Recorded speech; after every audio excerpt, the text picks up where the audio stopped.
Hey guys, today I'm going to be talking about inductors and how they work and why they work. But to do so, I'm going to give a bit of background on circuits, voltage and current.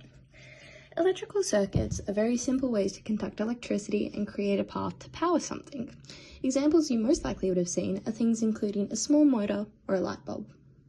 Within these circuits, we have voltage.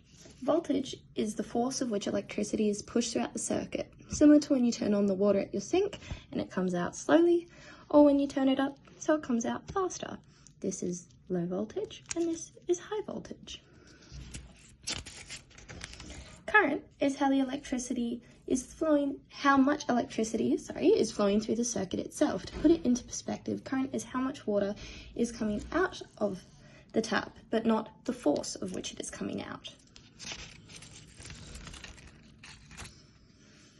Now, covering the very simple basics, we'll move on to inductors. The main purpose of an inductor is to induce voltage to oppose the change of current when changes are made to the circuit an inductor is attached to.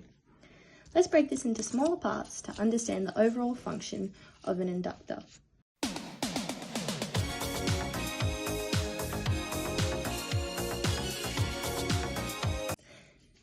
Now I have your attention again. Say we turn off the electricity. An inductor wants to keep pushing the electricity through. A way to imagine this is when you turn off a tap, water will automatically stop.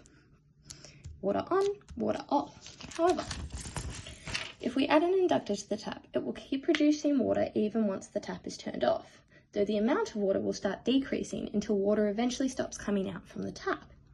You may be asking, why does this happen though?